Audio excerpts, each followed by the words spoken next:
Good evening. Welcome to the work session we're having tonight on the boundaries for the Occoquan District, Woodbridge, and the ABSCO. I will turn the meeting over to Dr. Cartledge to go ahead and start presenting your presentations, or to Dr. Waltz.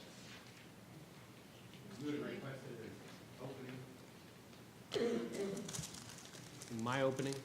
Mine. Oh, sure, please.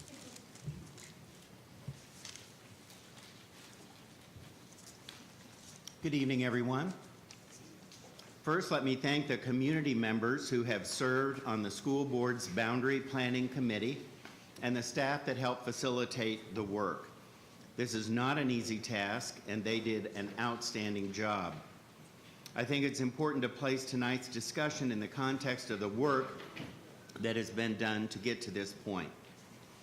This work starts with our strategic plan, specifically Goal 2, that states, quote, "The teaching, learning, and working environment is safe, caring, healthy, and values human diversity," end quote. With that goal in mind, we have worked collaboratively with the school board and the Board of County Supervisors to address the significant overcrowding that has come with the rapid growth of our school division. In fact, during my tenure alone as superintendent, we have opened 23 new schools and numerous school additions. Most recently, we recognize that steady growth is projected for the 16 elementary schools within the current boundary adjustments being considered this evening. 14 of the 16 schools are currently beyond 100% capacity, and without any boundary changes, 6 schools are projected to exceed 125% of capacity in 2023. Through the Capital Improvement Projects, or CIP, the school board approved the plan to build a new elementary school along the Prince William Parkway, as well as additions on other schools. The addition of nearly 95 classrooms was in part to provide overcrowding relief to a number of schools, especially on the eastern side of the county, where the school board identified as a priority. With the support of this board, the Board of County Supervisors, and our community, we have spent over $200 million working on this issue. Proper boundary drawing now could eliminate a vast majority of these overcrowding issues within the very next school year, with all 16 schools being near or well below 100% utilization. This will maximize both the taxpayer investment in the capital improvements made by the school board, and will also alleviate overcrowded classrooms and reduce reliance on portable classrooms or trailers. This is also consistent with the direction we were provided via the joint resolution with the Board of Supervisors and passed unanimously by this board on December 12th, directing we maximize our current capital resources and eliminate trailers.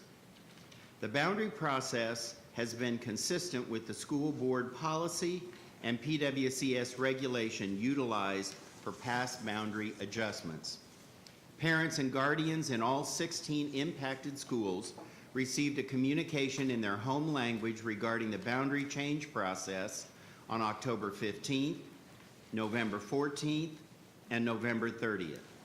Additionally, a message was sent on December 26th to all parents and guardians in their home language to the Occoquan, Kilby, Rockledge, and Belmont Elementary regarding the new information on Occoquan's capacity. Staff has facilitated the school board's boundary committee process and provided their recommendations to the school board in good faith. However, the final decision pursuant to School Board Policy 264 now rests with the school board, as the, quote, "school boundaries for each school are established by the school board based on the need to provide for instructional effectiveness and the health, safety, and general welfare of our students," end quote. We stand ready to implement the final decision of this board. Thank you. Dr. Cartledge. Thank you, Dr. Waltz. Thank you for the invitation to be here this evening. We're going to walk through the plans that the school board has been considering over this last week.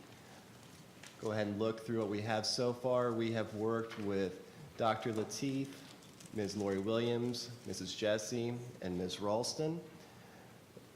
There is essentially a progression here that we have worked through a variety of what-if analyses and what would the implications be if we make some adjustments based on school board preference and input. First one we have, and we have provided handouts to those in attendance, and we will likely put all of this information online for those who couldn't be with us this evening. First one is for Dr. Lateef and some conversations that we had.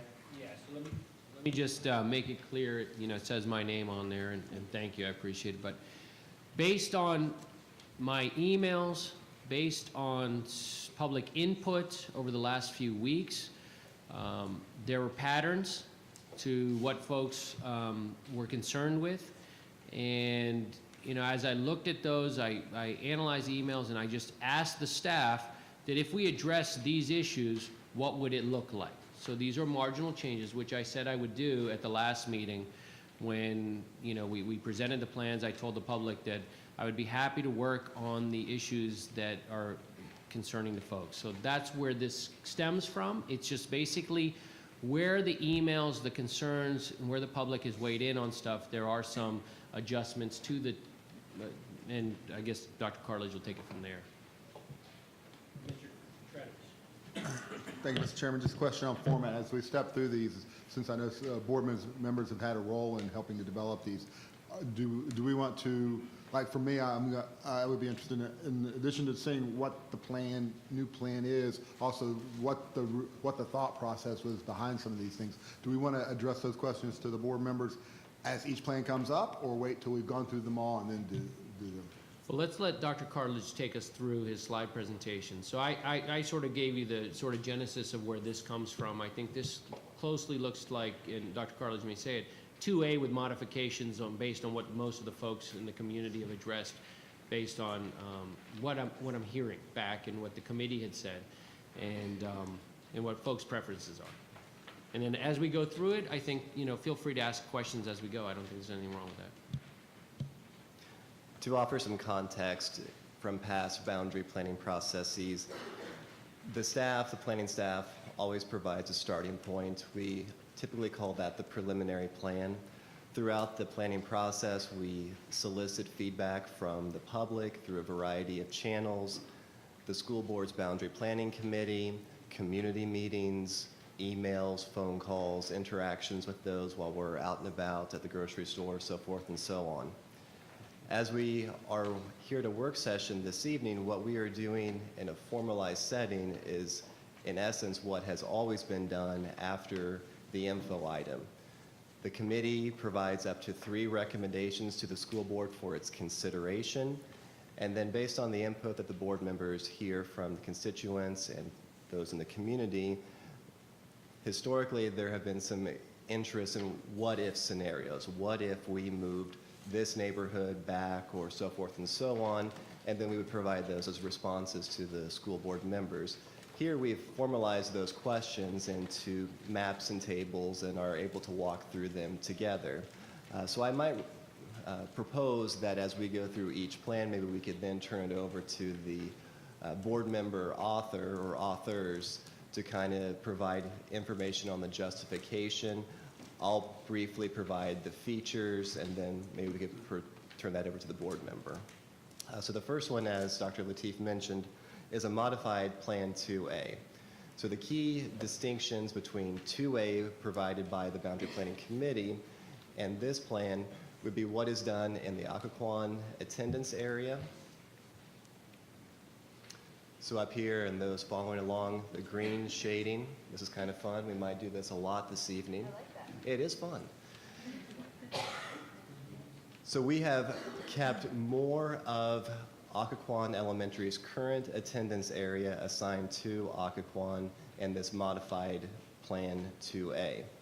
The other feature that is noteworthy is that in the Westridge attendance area, you'll notice that the Somerset, Windsor, and other townhouses along the front of the Westridge HOA remain at Westridge Elementary. The last feature that makes it a modified version is that if we took the area along Ridgefield and allowed for those communities to attend Westridge and keep Mays Quarters, Reed's Prospect, Coventry Glen, Hickory Knolls, keep those communities at Penn Elementary. So those are the key distinguishing features of this proposal when compared to the board's boundary planning committee's Plan 2A. So I think at this time I'll just briefly turn back over to Dr. Lateef if there's any other features or information he'd like to provide. Questions? So why don't you go through the next one then? Mr. Trenum? Sure. So just to rehash a little bit, so the genesis, you were just being responsive to some specific questions with regards to Occoquan Elementary School, the Westridge, and the Penn. Okay. Those are the major changes on there. Okay. That's all. Thank you. It does say my name. I'm not wedded to any one thing. We're here to do a work session, so I'm here hoping everyone has an open mind on and how we do. And, you know, a plan that may come out of tonight may be different than what we're presenting. Excuse me, are you answering any questions from the community members who are here as well? Not today. So why are we here? Why are people being here? It's a public meeting, so the public is allowed to attend any meeting that the school board has, whether it be a work session or a regular meeting.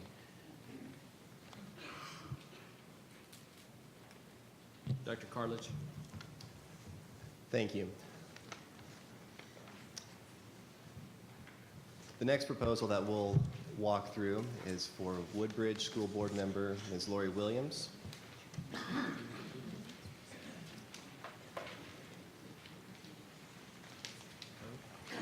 In this what-if analysis, we have left Featherstone Elementary's attendance area unaffected. You'll notice that the Bay Vista or Bay View community area is remaining at Potomac View Elementary. Part of the area proposed for reassignment to Potomac View is now reassigned to Vaughn Elementary, and the Woodbridge Station community is proposed for reassignment to Vaughn Elementary. I'll turn this over to Ms. Williams for any comments. So I generally start with I am not the expert at this at all. I'm very glad that we have you to help us work through this. But I submitted my ideas basically because, as you just heard, the majority of the schools in my district were not notified that they would be included in this boundary plan. It was a smaller portion of schools that received the notification. I think you said Belmont, Murmsco Hills, Kilby, and Vaughn. I'm a parent of a child who attends one of those schools, and I didn't get notification. And historically, my district is not quite the same as other districts in Prince William County. We have a lot of people in the community who don't utilize email. English is not their first language. A lot of immigrant families who come from other places where they're not as used to or comfortable with approaching authority figures. So after attending one boundary hearing at the school that my son goes to, it became very apparent that a lot of people in my community were not aware of the newer plans. I think that the Vaughn, the schools that did receive the notification were, obviously they were notified, but there were plenty of residents after going out in the community, knocking on some doors, talking to individuals and families that I knew who were unaware of this plan. And historically, when we do boundaries, it is a majority of one district or another. You may find some overlapping schools, but I think what happened was it was under the impression that it was going to be the most northwestern of my district, and then because there was an opportunity to provide, to reduce overcrowding, it sort of expanded, which is not a negative thing at all. It just, due to the holidays, timing, and things of that nature, I wanted to try to make adjustments that I thought would benefit the Woodbridge district, knowing my residents and knowing where they're at. And so that is why I submitted what I submitted, always with the caveat that I am not the expert at this, and rely on our planning department to take my ideas and make them better, because once again, I am not the expert at this, but that was my thought process behind this.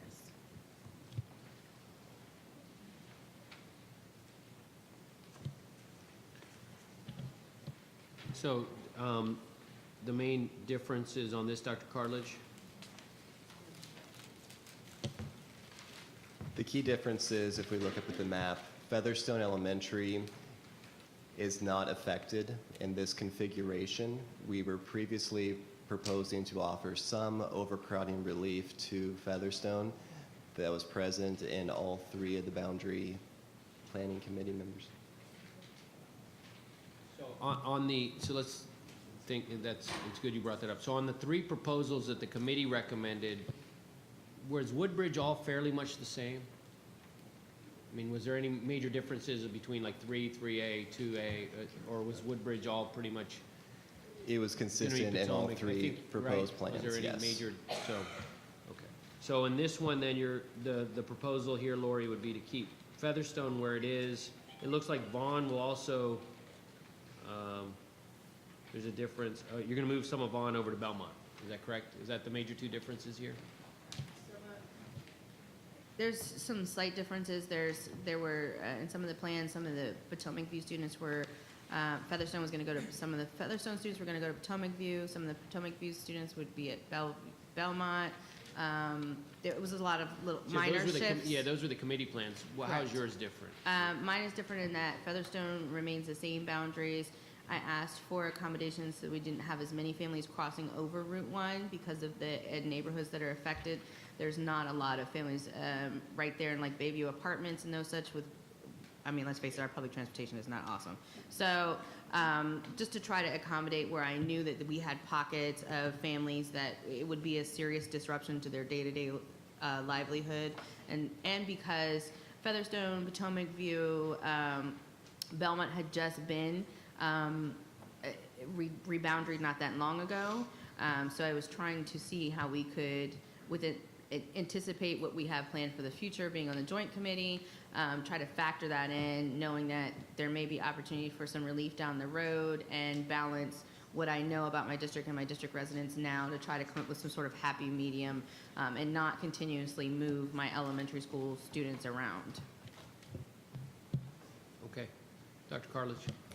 If I could point your direction to your handout, the very last page, we have a document for you. It's on a small sheet of paper.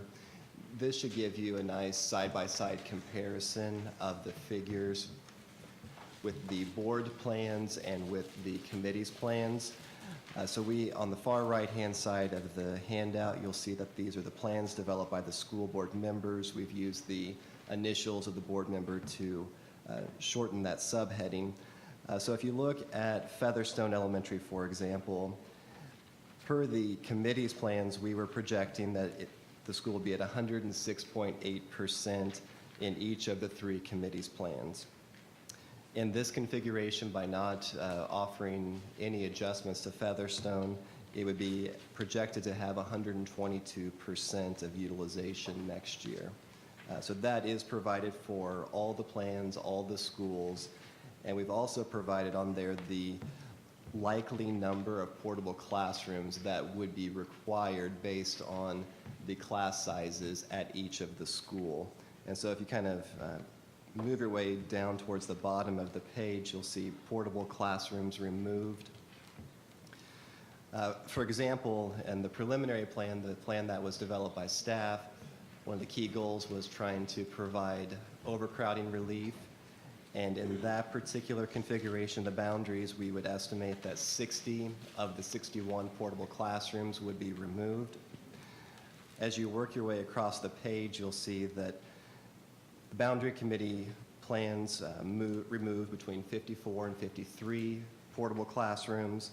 And then as we move to the farther right right-hand side of the page, the number of portable classrooms likely to be removed is reduced.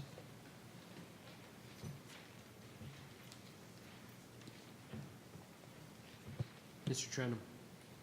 Thank you, Mr. Chairman. First off, Mr. Carledge, if you could do me a favor, if you could remind me which of the schools in this list were the ones that we put additions on? I never. So that would be all of them, except for Carrydale and Old Ridge. Kilby too, but that's the new replacement school that opened in 2017.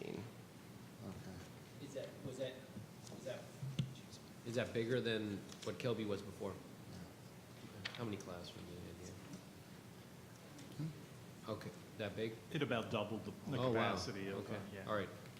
Now, that, with Dr. Cartledge's answer, I think that was over the historical time frame. Yeah, I meant this latest one. Most recently, it's Antietam, Lake Ridge, and Springwoods, along with Minnieville and Leesylvania.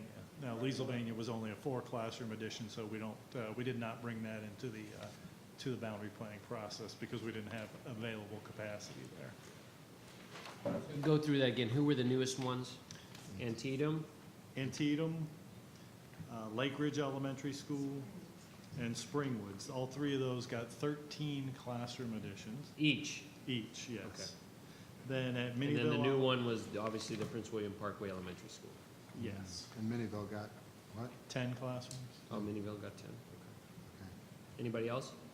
Actually, I have more. So actually, oh, Okay. So Lori? I'm sorry, Gil. I just want to remind everybody that when we talk about classroom additions, a lot of people assume that that just overall expands the population of your school capacity. But I want people to be aware that that depends Yeah, on whether or sure. not you're a Title I school and what those classrooms are used for. If it's a special education, you may only have opened up a classroom for 8 students and not the typical, or my schools, because they're all Title I, the max is 19. Maybe at a non-Title I school, you could fit 20 kids in there. So those are things to factor in. It's not just as simple as we put 10 classrooms and now you're going to be able to have capacity of this number. And I also want to remind people that a lot of those additions, especially in my district, were done before we switched to program capacity, and we were still on just building capacity. So that's also something to be considered. Thank you for that clarification. I appreciate Mr. that. Trenum? So Ms. Williams, I guess I have 2 questions for you. The first one is, let me get this. In the, on the Potomac View boundaries, you've got that island at the top, and I was curious, what your thoughts were as far as that island as opposed to the surrounding area, if there's anything like that. And then the second question actually has to do with Featherstone. We're not providing any overcrowding relief in Featherstone. What's the downstream thoughts, and if you could address those 2 things? Sure. Well, initially, my first initial request was to remove the schools from this boundary process because of the lack of communication and notification in my district overall. There was some, absolutely, but my district is traditionally a little bit harder to reach. It's not for lack of effort on our school division's part, but it's just a really unique area. Secondly, the plan that's up there now, I think so far is the better workable plan out of all of the boundary changes that I've seen.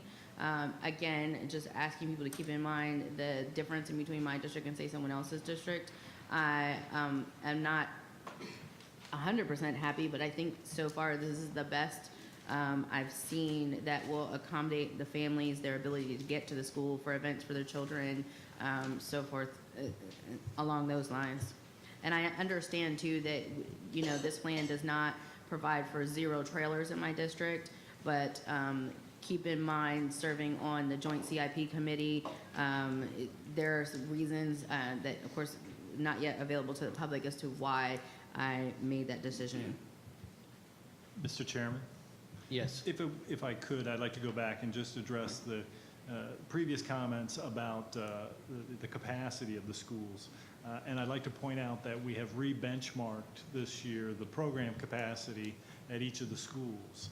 And we've taken that into account as we've drawn the boundaries and as we've added those additions, that those are all based on the new program capacities that take into account how many students we're putting in our classrooms based on whether or not they're high economically disadvantaged schools or whether there are a number, above average number of special education classes. So please note that we have taken that into account.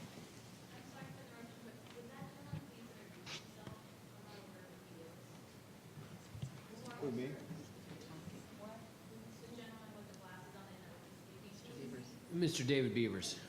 Thank you. And what is his title, his role? So folks, we'll, Okay, Mr. Chairman. yeah, Mr. Trenum. The two comments, only the other two comments that I would make regarding this is with regards to Ms. Williams' adjustments, and like I said, we can, if we need to talk more about those, we can. But I will notice that her adjustments in that section, basically everything on this side of 95 is completely independent of any of the changes that's on the other side of 95. So we can kind of decouple those as we work through those. So that I think may make the problems a little bit smaller, a little bit easier to address. And also I would also point out that none of the schools that are involved in here in this section were the ones where we did additions on. So that maybe helps, at least we can't say that we're affecting schools where we went and put additions on. Dr. This is all kind of like a shuffling within this one section. I would point out, though, that we've built the Parkway Elementary School to relieve specifically Vaughn Elementary. Right. Yeah, so And that is by effective. relieving that, then we allow Vaughn to be the school to provide overcrowding relief at this time until future CIP measures are put in place Right. to address the overcrowding. Okay. Dr. Cartlidge, you want to move on to the next plan? Or Sure, and just to any piggyback. more, Lori? Okay. And I just want to be clear, like, I'm not attacking the planning department. I don't think that you guys didn't notify people on purpose. If we started from a different perspective, and I want to make sure that that's clear, and these things were added at a later point in time when we began discussing this boundary, as they so nicely reminded me, that we anticipated that there would be further changes down the road. So I don't want to make it seem like they're negligent or we're doing their job, because that's not the case. It's just what the committee developed, and where we started, things changed and shifted. So I want to make sure that that's clear as well. Thank you, Dr. Cartlidge. One other item for context in terms of classroom additions, Belmont did receive a classroom addition when it opened in 2017. All of these capital improvements are intended to work together in concert to provide overcrowding relief to eastern Prince William County. Moving forward, we've provided the projections for you based on Ms. Williams' proposal. Those are in your handout. Moving on to Occoquan District, working with Ms. Lily Jesse.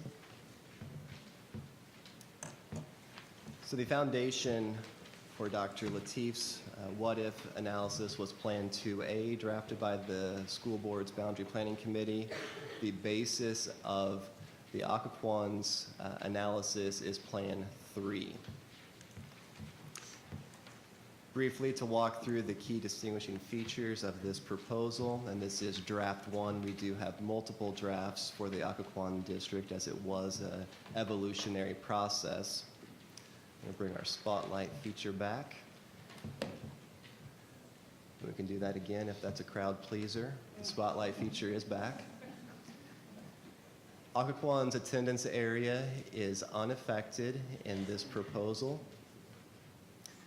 You'll also see that the portion of Rockledge's current attendance area is south of Old Bridge Road, so we have Colby Drive right here. As we all know, Colby Drive extends along both sides of Old Bridge.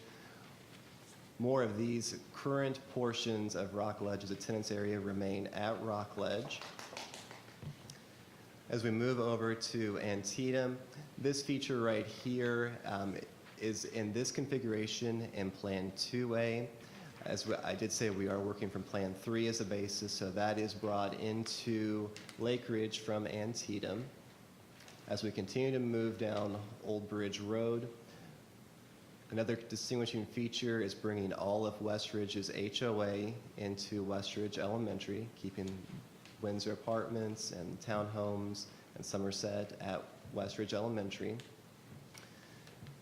The area of Penn's attendance area north of the Parkway, so this is Reed's Prospect, Mace Quarter, Coventry Glen, Hickory Knolls. We have Asdee Lane up here. This is proposed for reassignment to Springwoods Elementary. Looking at Old Bridge's attendance area, a distinction from earlier plans is that more of Old Bridge's current attendance area remains at Old Bridge, therefore the attendance area for the new Parkway school is reduced from Plan 3.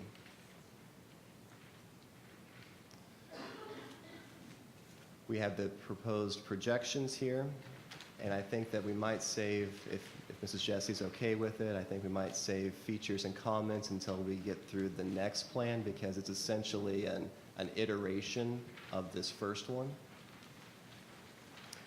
So the next iteration, all features are exactly the same.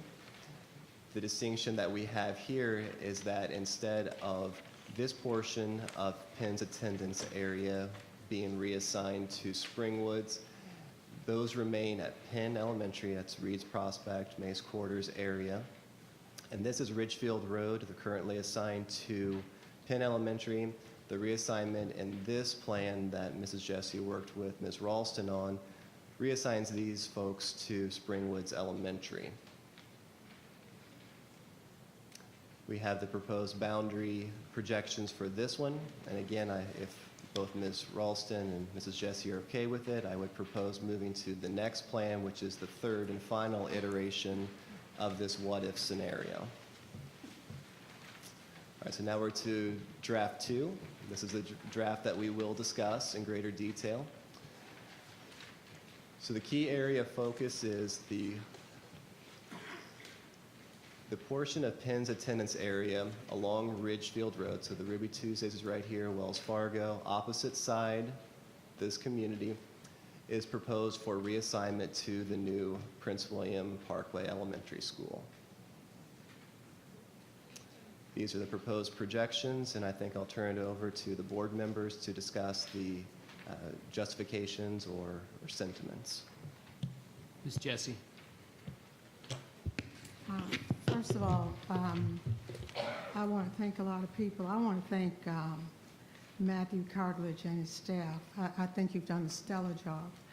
And we have discussed, which we'll discuss at a later date, a way that we can, at the beginning of the process, involve maybe board members, parents, not necessarily parents, but principals, and develop a plan that parents and community can look at, so that the board is not in this position of appearing to contradict what you're saying. Because I've been in your office and I know how difficult this has been. I want to talk a little bit about the trailers. As you know, I am an advocate of, when I looked at my schools in that Lake Ridge area, at Springwoods and Springwoods, and looking at those areas where we had trailers. My concern was that there were second graders going outside to trailers. And in the plan, by having the additions at those 3 schools, I think we will be able to eliminate the trailers. This plan involves, as we tried to count up the number of kids, we're talking about moving 2,500 kids, and that's a lot of kids.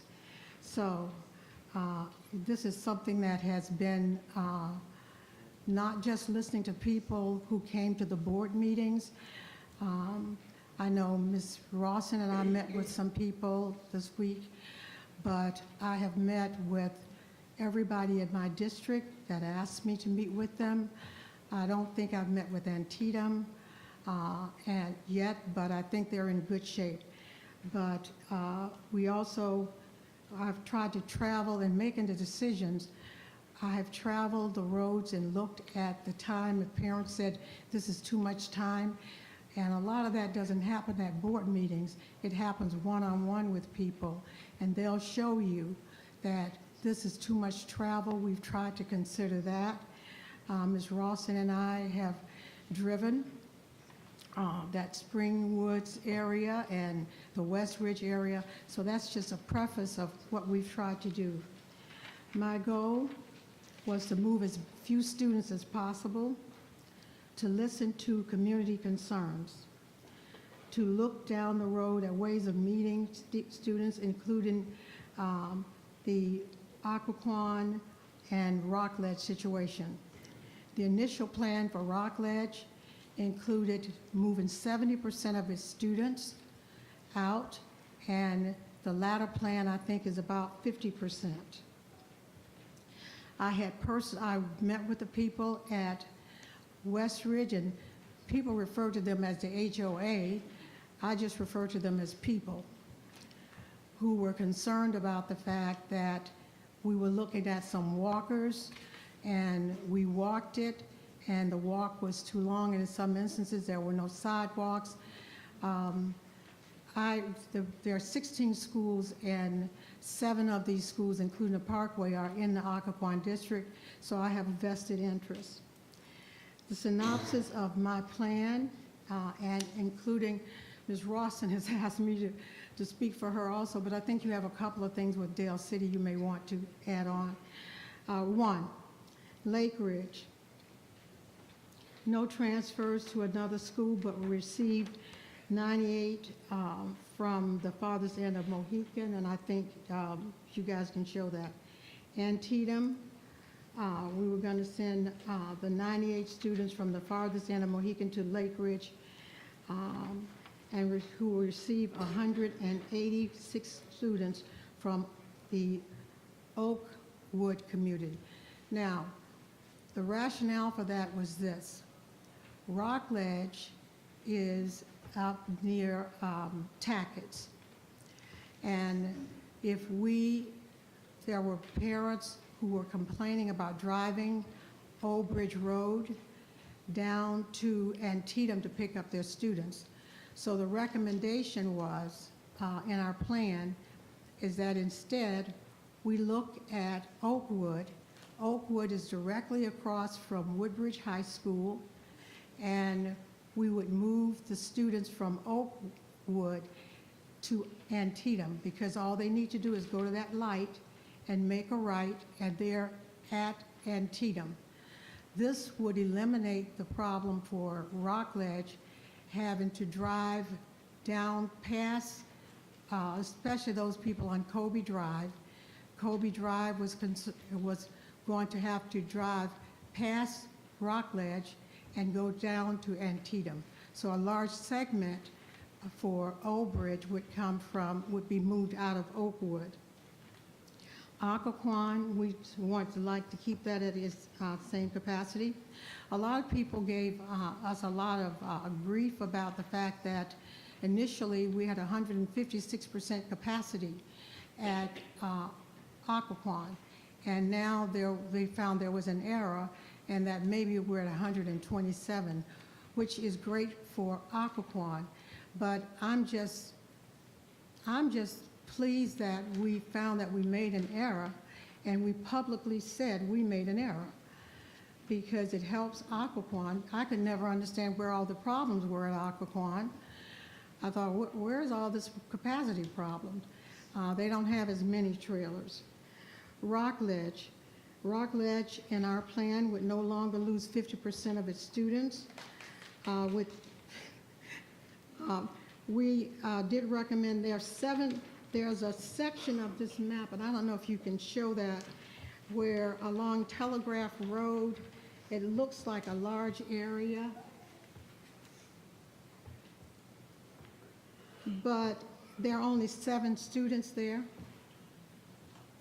So the recommendation is for those 7 students along Telegraph to be moved to the Parkway School. Old Bridge.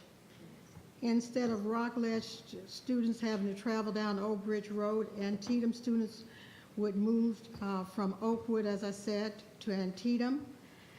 At the bottom of the Jack's Court, that's off Smoketown and Minnieville, they would go to the new school. Across the street are the townhouses, and they're all going to the new school anyway.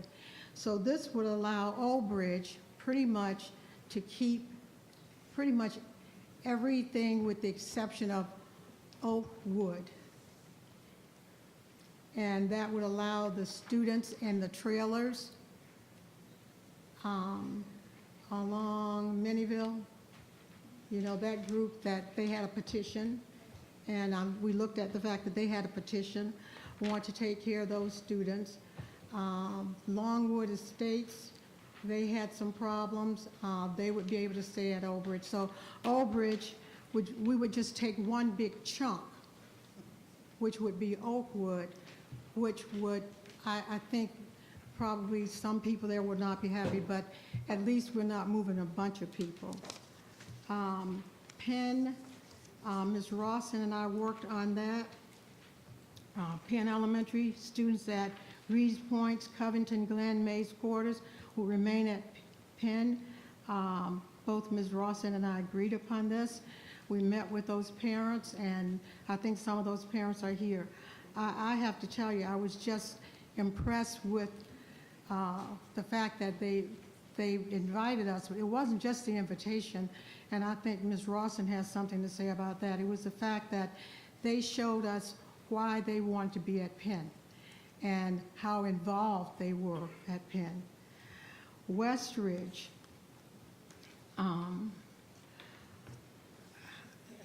one of the things I asked was that because my schools were a big part of this with the additions, I asked that if a person not to move, for example, at Springwoods and at Lake Ridge, I asked them not to take the kids out, if they're in that school, and to not take kids out of that school to bring other people in. So the Westridge story was a very interesting one for me, and my analogy for that was that I'm in a house, and my house is going great, and I don't know anything that's going on. The people down the street have an overcrowding problem, but you move me out of my house to bring in the other people. So I know that, you know, there was some question again about the HOA, but when you drive down that road, there was also talk of saving a bus, but it's not the parents' problem that we have bus driver situations. So those are the recommendations that I've made. And I'd like also now for Ms. Rawson. I also wanted to thank someone that helped Ms. Rawson and also helped all of us, and that's my husband, who loves numbers and provided these extra little colored charts. I have to tell you, I've been very emotional about this because Mr. Jesse spent weeks looking at these maps and trying to help us. We're both very committed servants to this community. And I think that's all I have to say. Ms. Rawson?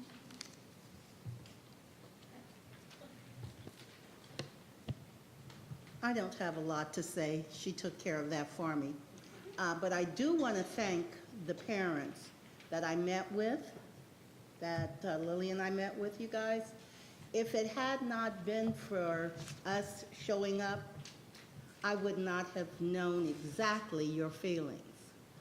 So I hope your schools that you're going to will bring you the same joy as you've had all along here in Prince William County. Thank you.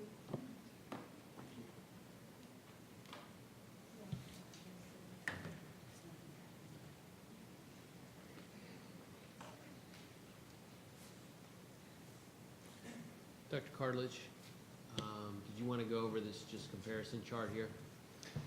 Yeah, so this is the handout that we have provided. It is a summary side-by-side comparison of the plans that have been presented. On the far left, this is the plan that was created by planning staff. We began with attempting to balance enrollment at the 16 schools while providing an attendance area for the Prince William Parkway School. Based on our analysis and projections for next year, you'll see that the portable classrooms to be removed per the preliminary plan would be approximately 60 portable classrooms. Just point of clarification, the preliminary plan, we don't have a map of, that's the basis for each of 2A, 3, and 3A. Is that correct? That is Right, correct. That that's was the starting point. from where you guys Mhm. work from. Correct. As we move to the right, these are the three plans that were created by the board's boundary planning committee, Plan 2A, 3, and 3A. We have conducted an analysis school by school based on what the class sizes are at each school. Based on the committee's plans, we would anticipate that each of, for example, Belmont would require 2 portable classrooms in all 3 plans drafted by the Boundary Planning Committee. If we fast forward down to the bottom, we would anticipate that in 2A and 3A, approximately 54 of the 61 portable classrooms present among these 16 schools would be removed. Plan 3 would have approximately 53 portable classrooms removed. As we move further to the right, these are the drafts that were built in conjunction with the board and the what-if analyses. This plan is the 3rd iteration of Mrs. Jesse's and Ms. Ralston's plans. That's the one that was just discussed, with Ridgefield attending the new Parkway school. Based on our analysis, the Parkway school would likely need 2 portable classrooms when it opens. Moving further down, Featherstone to so forth and so on. As we go down to the total, we would anticipate that we would be able to remove approximately 39 portable classrooms based on this configuration. And the same continues on for the other board plans. That's the essence of how to interpret the graph. Questions? Ms. Ralston? Are you saying that the new school, the Parkway School, is going to be overcrowded when it opens up? Or did I misunderstand you? That is correct. I did misunderstand. No, that is, Oh, no. you understood correctly. Just in the... In this particular plan? Correct. In the other plans that were proposed by the board's boundary planning committee, it was opening up between 86 and 90% of capacity, leaving some room for growth in the area. Not much growth. 10%, so 70 spaces. Okay, thank you.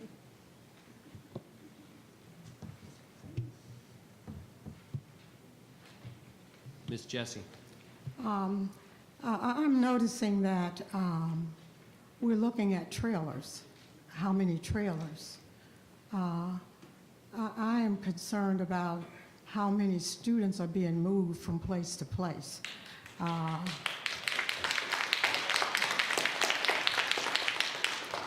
I am the person who was very instrumental in talking about trailers. And I am on the County Board of Supervisors. In fact, Ms. William and I are both on there. When these boundary hearings were taking place, at no point did the parents hear anything about trailers, that the purpose of this was trailers. And so these numbers about trailers and the Board of Supervisors, I'm on that committee. I'm concerned about the least number of children being moved and people who are in their schools being able to stay in their schools. And it seems to me that there are pieces of these plans that are very similar, really. I think there were parts of my plan that I felt strongly about, others I did not. I feel very strongly about and I think several of you talked about the Westridge situation, the Penn situation, looking at the Rockledge. It makes more sense to me to move those students down at Oaklawn and allow less transition for Old Bridge. So the trailer numbers, if the number of trailers was the primary purpose of this, parents should have been told at those boundary hearings that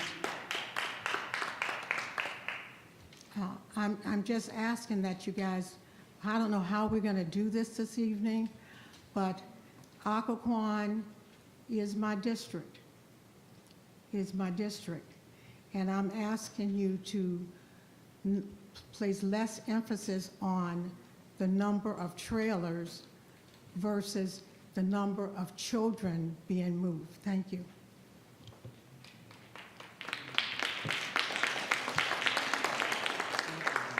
Mr. Chairman.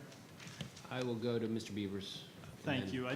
I'd just like to point out that portable classrooms are almost a symptom of overcrowding. And addressing portable classrooms is done when we're addressing overcrowding. The capital improvements that have been constructed and paid for are done so with the intent of addressing the overcrowding and therefore removing portable classrooms. I think the intent is to provide equitable educational situations for all students, and the intent of putting these projects into the CIP is most definitely to address overcrowding. That's the goal of the regulation that tells staff to work with the community and balance the enrollments at the schools. So I just want to be clear on what our intention was in bringing this set of proposals forward. Ms. Williams? I'm going to make my best attempt at trying to sort of be the median between these two discussions. I just want to say that while I 100% agree with Mr. Beavers, I know that when we do boundaries, that is a goal to reduce the overcrowding at our schools. I think, and correct me if I'm wrong, but I think the difference in this boundary discussion is that prior to this, we weren't as active. We didn't have the joint committee at the point where they are now. And I think that where there's a large disconnect is that a lot of the discussion from the joint CIP committee is done in closed session because we legally have to. And I think that causes some additional concerns and some information pieces that the public and other board members who don't serve on that committee aren't aware of. So I think when you hear myself or Ms. Jessie, Mr. Trenum also serves on that committee, we're thinking from a committee perspective, from the knowledge and information we have there, and from our current board seats as representatives of that district. And I think that's where we're running into a lot of issues. If you serve on the joint committee, we're aware that the goal, one of the primary goals, is to reduce trailers. But we also, in a way, have a shifted perspective because we're looking at it sort of from a long term with the committee, the board of supervisors, that sort of discussion, whereas the rest of our board is probably, I'm assuming, of course, because I can't speak for everybody or have insights into their brain, but I think that the difference is they're looking at it from a non-committee perspective. And for me personally, while I know that this doesn't overall reduce the number of portable trailers in my district, I'm thinking of what I've started and what I've been very consistent about is trying to have a long-term approach to this and not have an immediate fix. Because if I know in our CIP, for example, we know, I'm just going to pick on Lily's district, for example, that we want to do a replacement school for Occoquan. So if I know that in my district we've had, and I'm just throwing these numbers out there, 2 boundaries or 3 boundary adjustments already to my elementary school population, and I know in 2 to 3 years we're going to do a replacement school, from my perspective, I'm thinking it is a wiser decision to even though the school may be overcrowded for 2 or 3 more years, the long term of it is that we have less elementary school students moving around, less parents, because in the end, we're going to put a school that's going to once again cause these parents and families to be reboundaried, and at that time, hopefully, bring down the number of trailers for a permanent basis. This is especially important to me because in almost none of the plans do my schools go under capacity over the long term. So if I'm looking at it from the perspective of we're going to put another school in 3 years, I don't want to move a lot of my elementary school students around because from my perspective, that's a vulnerable population. I think high school students, and it's not applicable to everybody because I know there are variations, but I'd much rather move a high school population around than I would an elementary school population, given the way our school system is designed and set up. Most parents are aware that there's an opportunity for your student to go to a school outside of their district. I think when you look at an elementary school perspective, really that is the time where you have a greater sense of community, you have a greater sense of bonding, and it is the beginning foundation of your academic career. So you want to do the best that you can to try to keep those communities intact as much as possible with the least amount of disruption as possible. So I just wanted to express that because I think a lot of times when the public sees this, they're going, oh my God, you're still keeping XYZ trailer, or maybe your school is still going to be at 110% capacity. And I want to remind people I think from the committee standpoint, members, that our goal is a long-term plan, recognizing that we're still growing and we want to try to do the best that we can long-term to keep those plans in place and not so much band-aiding. It's not necessarily this board, but I think that has been something that both boards have been guilty of in the past, which is why we started the joint committee up again, so that we could have long-term better solutions and not so much piecemeal solutions when we open a new school to just affect that, because we know in 2 to 3 years the population around here can change dramatically. Things, you know, those type of situations make a difference. So I just wanted to kind of add that as well. Mr. Trenum. Thank you, Mr. Chairman. A couple of observations. First, Ms. Jessie, I appreciate all you've been saying about trailers, but I will point out that you didn't bring that argument to the board. I campaigned on that back in 2007, and I beat Dr. Waltz over the head with it for years. So, and I'm certain that somebody campaigned on it before I did too. So this has been an ongoing discussion here in Prince William County for years. I'm not here to praise. Oh yeah, no. So no, I'm just pointing out that this has been an ongoing thing that we've been dealing. This isn't a recent event. As far as I appreciate what Mr. Beavers is saying as far as the symptom of overcrowding, because the trailers themselves as classrooms suffice just fine, but as we've talked about in other conversations, we are also trying to do reduce our student-teacher ratios. And we've pointed out a number of times that if you're going to do that, then you have to have rooms to put those students in to be able to have the more classrooms to reduce the classroom size. So that's part of this equation too. That said, I appreciate that there is no perfect answer, and this is it's an optimization problem that we're trying to do. And in some cases, we may be willing to tolerate a higher than desirable level of attendance at a school or two, because we know something is coming down the pike, or for whatever reason. But I am concerned that if we completely ignore that aspect, then we're going to lose out on some opportunities to reduce class size, which affects our teaching staff, especially as far as the class size reduction. Well, Ms. Jessie's actually made this point a bunch of times, and that in order to reduce class sizes, you have to have a place to put the kids. So if we swing too far on one direction and we don't remove the trailers and we leave the schools at and above capacity, you don't have any place to put those additional students. That said, that's also dependent upon the student population and the nature of that particular school. So each school is independent as well. So that's why I said there's no one magic number that we've got to get to, but that is just a consideration that we need to take into account. Ms. Jessie, and then Okay. Ms. Williams.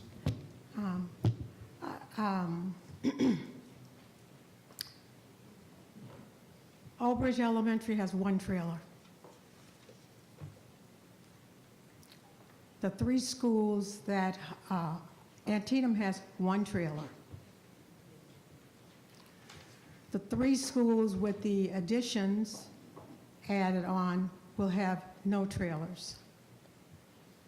Rockledge, I'm told, has, Matthew, I'm sorry, five trailers, but only one classroom. The problem that we have here is that we counted today, and we think we're trying to move 2,500 kids in one big swoop. And I don't know if all these plans, you can pick a plan here tonight. I'm just saying for the Occoquan district and for the two of us, we've worked together. I know that you have a lot of trailers and you're looking at maybe down the road is too fast for you. But I think we can solve the Penn situation, we can solve the West Ridge situation. I think it's a much better idea to move one big section of, for the Old Bridge School, Old Bridge Elementary, and let those people at Rockledge not have to drive all the way down to Woodbridge High School when you got a community there. So I don't know if we can come up with one solution, but the three of us, these are our schools, and we deal with the parents, and we have tried to meet with these parents. I know Lori has gone to her school and tried to have meetings with her parents, and I would ask the other board members to consider the fact that I remember Betty Covington used to say to you, Mr. Trenum, you know your school better than I do. I know Occoquan, and I have met with these people, I have driven with these people, and Diane and Ms. Rawson and I have tried to work together with these. Lori and I, we talk about Mr. Jesse. Mr. Jesse has sat down with both these ladies, and we've tried to come up with a plan for the three of us. I know that you guys are looking at the big picture down the road of how many trailers. We're looking at what's best for our schools. And the three of us are pretty much in concert with what we think is best for our schools. And we would like to ask the rest of the board members to consider that, because down the road, we're going to be looking at moving this many kids all at once to say we have 60 trailers. That cannot be our criteria. I'm asking you, it can't be.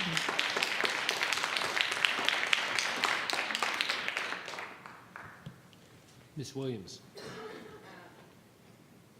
If the mic's working. I also want to just explain to you a little bit about the trailers. You know, I was a student at Rockledge. We had a trailer. We took music in the trailer way back when the dinosaurs were around. But my point being that trailers, the goal, one of the goals is to reduce the number of trailers, but I also want people to keep in mind that sometimes trailers are there, not just because there's an overcrowding issue, but it's a program issue. They don't have space for a music classroom because the classrooms are filled with children doing their general studies or what have you, so they use, you know, the trailer for music or a computer lab or that type of a situation. So I don't want, I am 100% in agreement that we do need to reduce the trailers. My district has the most, I think, if I'm not mistaken, of trailers overall.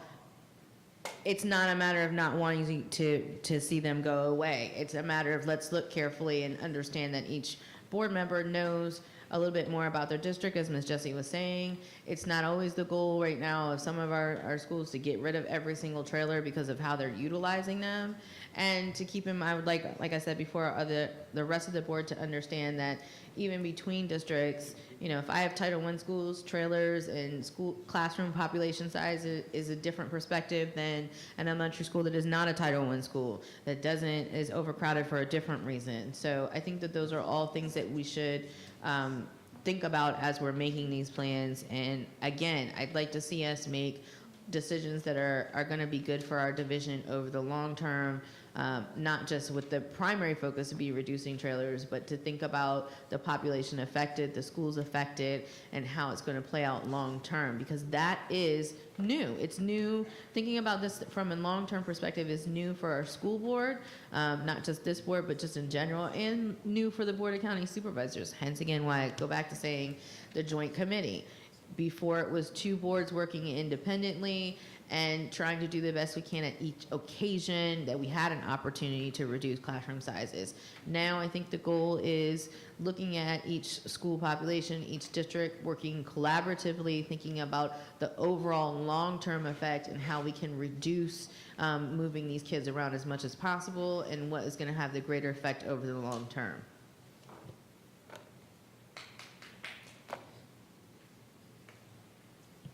Mr. Trenum? Okay. Dr. Cartlidge, on the, when I look at sort of on your sheet here and we're comparing Miss Jessie's plan and say Plan BL, which is the last one, is it safe to assume if I see a number, it says 106.8%, for example, at Featherstone, is that the same on mine? And probably, those are boundaries are probably pretty close, where we have the same. Where, for example, Featherstone on the LJ plan and on the BL plan is 106.8.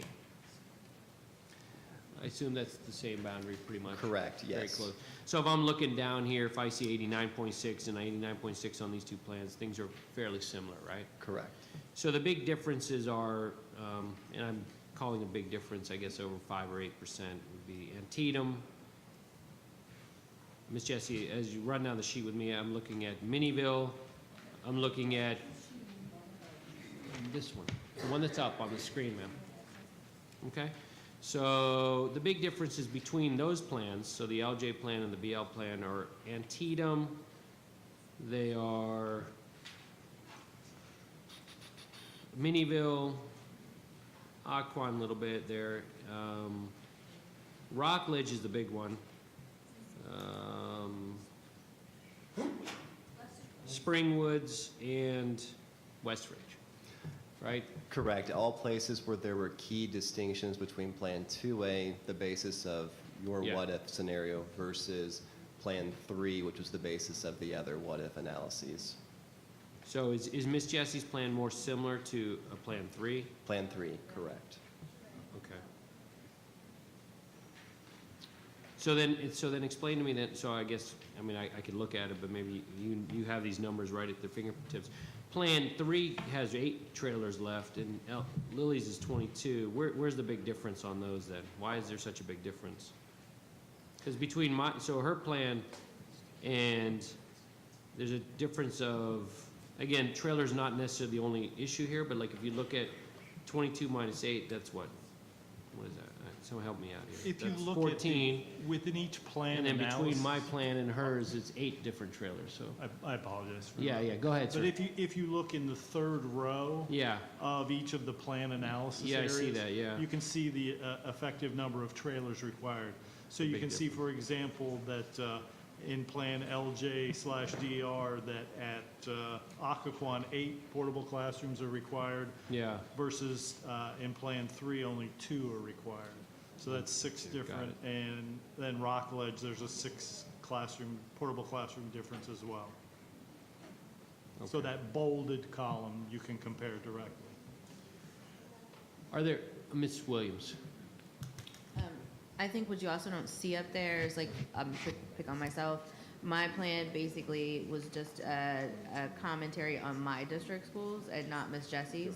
So anything I added or asked for change requests didn't affect, wasn't affecting Miss Jessie's schools, which you can't really see from just looking at it numerically as well.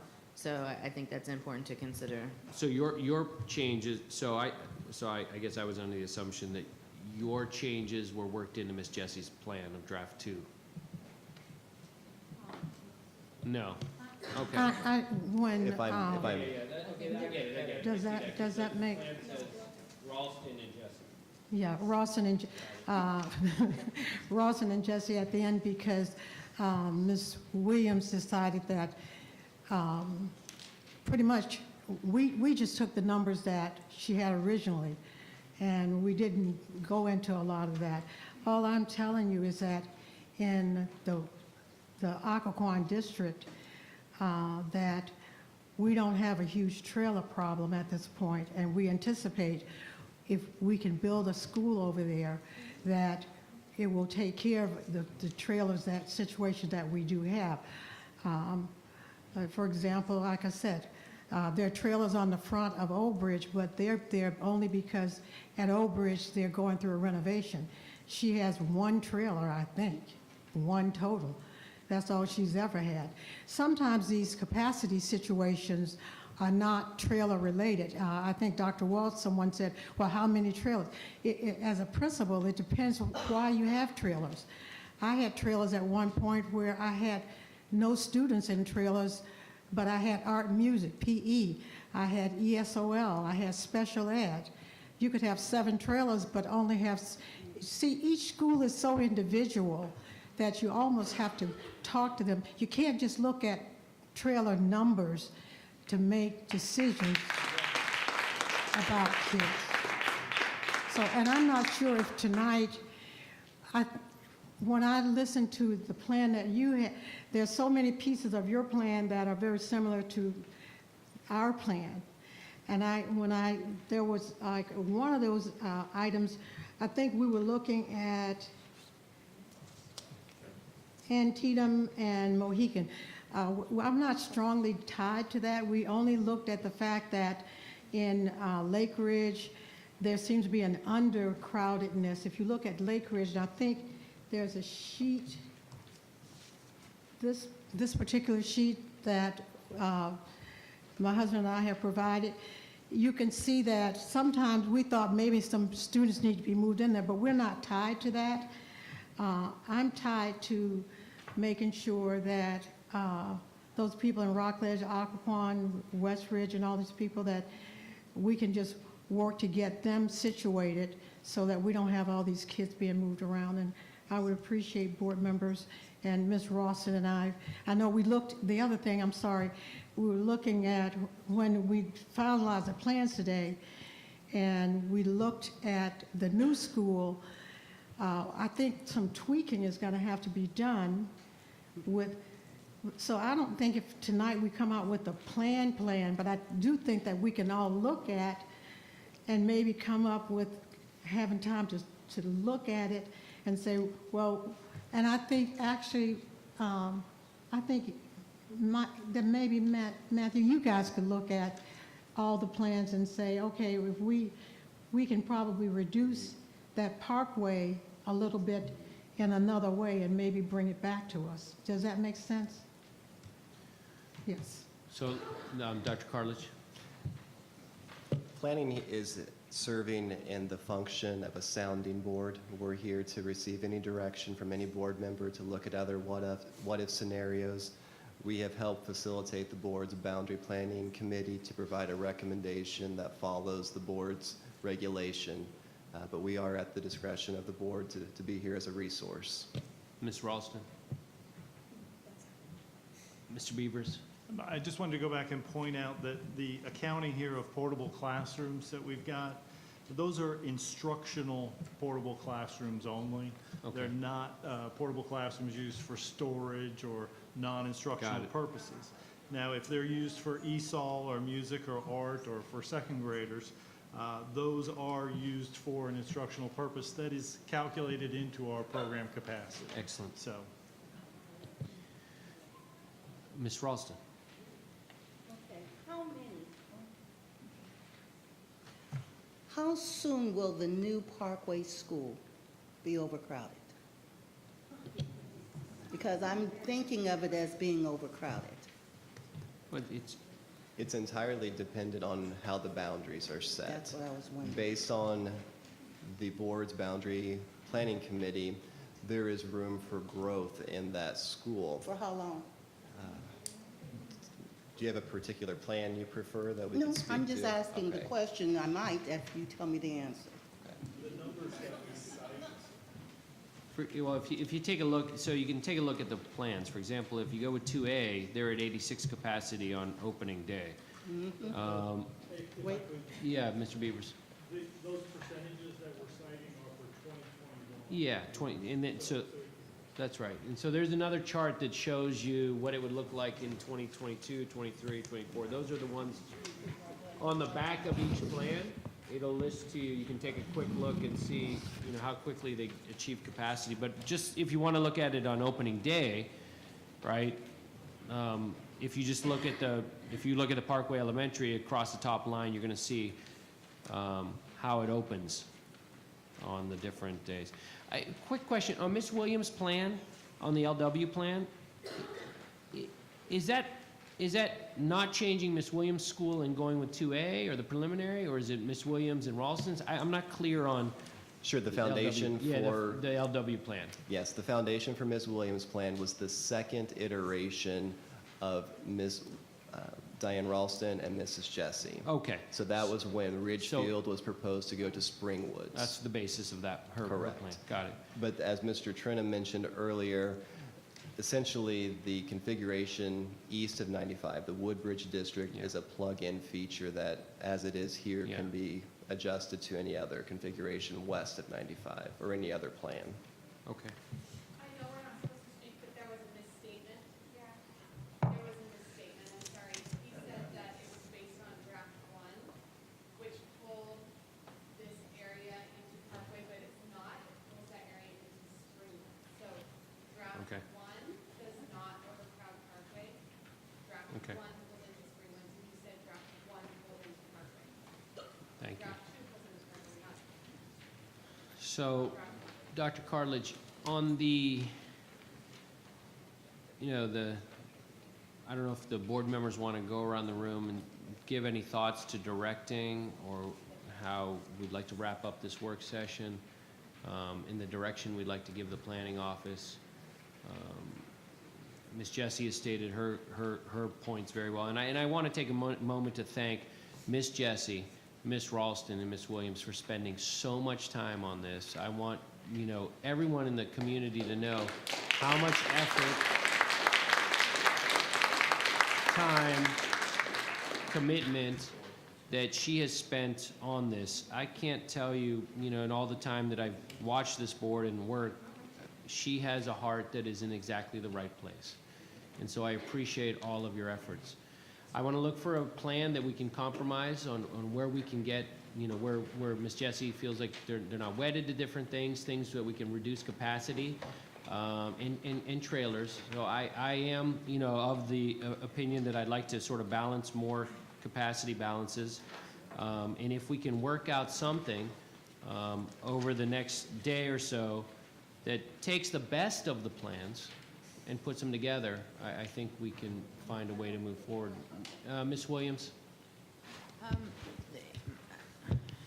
So I'm a little concerned and still of the opinion, which I know that after speaking to some of my fellow board members are maybe not on the same page with, but I still would like to see, this vote delayed a little bit for whatever comes out of this, just to allow for our community to digest it more. I know that we've absolutely made changes right from the dais to boundaries. Without that, I recognize that. I do understand that from a budgetary perspective, it may cause problems, and I'm not trying to do that. I just wanted to state that is my preference. If it doesn't happen, then it doesn't happen, because clearly we have to be on one page as a board itself. But I think that we've also not had a work session like this before on boundaries. I was sort of expecting that there would be more input from the rest of the board, considering that's sort of what I have in my mind when I think about a work session. And I think what I'm hearing now, unless I'm misunderstanding, is that we're basically just asking staff to incorporate this and come up with a plan for us to then vote on next week. So if I'm not clear or I misspoke on something, in that capacity, if someone could just kind of clear it up for me before we proceed. No, I what I offered was everyone go around the room and offer their thoughts on what we're talking about this evening. I mean, I would like to hear from everybody, so that's how I'm starting out. And I use that in a sense of, before we wrap up, I'd like to hear from each person and see how we go. So, Dr. Waltz. So just to go back in history a little bit on how we make these changes. So, you know, the school board's boundary committee has presented those 3 plans. So what it would take for the staff to make a change is for the majority of the board to direct a change. and then we can redo those changes on the map.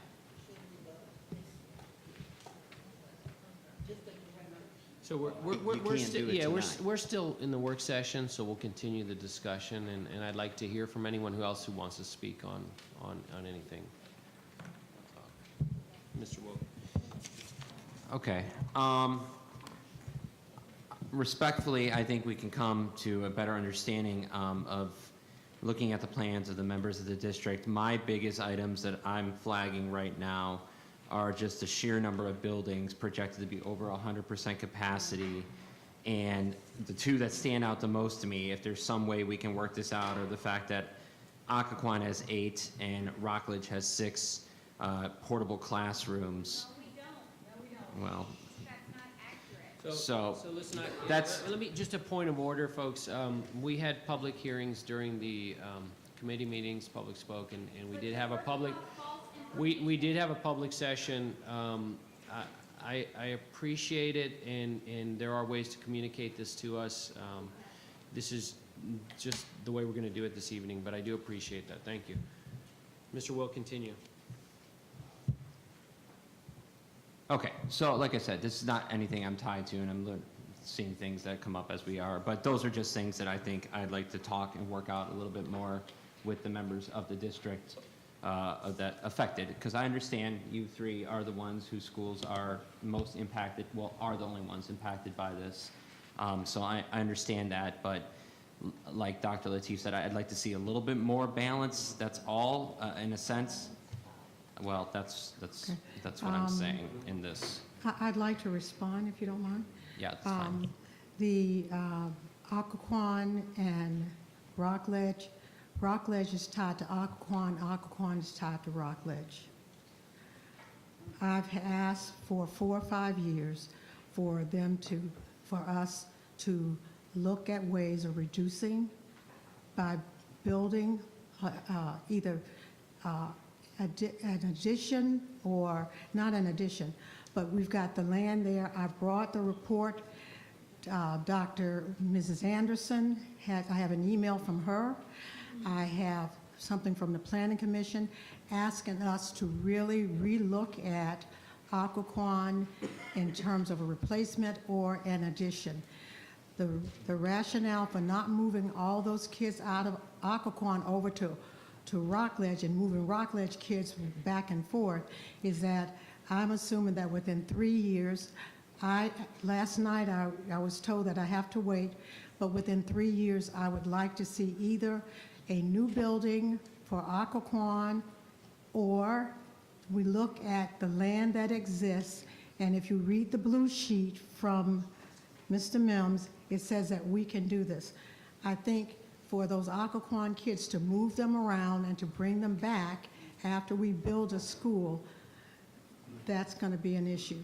Now, Lori has a lot of trailers in her district, and I think the last time I talked to her, she can speak for herself, she would like to look at more time and look at building a building for her on that eastern corridor. But to move all those kids at Occoquan and Rockledge, and then not build a building and or replace it or build a structure on the existing land makes no sense to me. So that's what I would like to see. So 2 to 3 years in the CIP, I would like to see a building, something done for Occoquan Elementary, which I'm hoping will also impact Rockledge. At Rockledge, I didn't go there today, but I meant to get there today. Had some other situations. There's some land there that I'm told is not the prime type of land, but I think we need to relook at Rockledge the same way you relooked at the 3 schools, because when I first came, I asked that they look at those 3 schools and add an addition, and I was told, no, it's impossible, we can't do it. Later, they relooked at it, and now we have an elevator.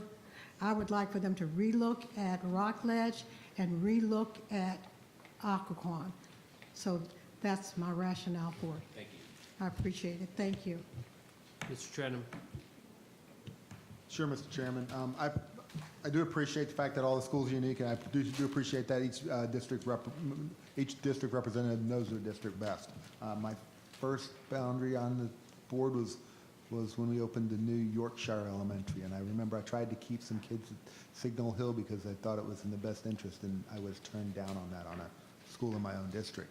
But that said, we can't make everybody happy. We're going to have to do something. I am concerned that if we don't make significant, obviously 60 is the optimal number that we're trying to get to, or that we would like to get to. We're not going to get there.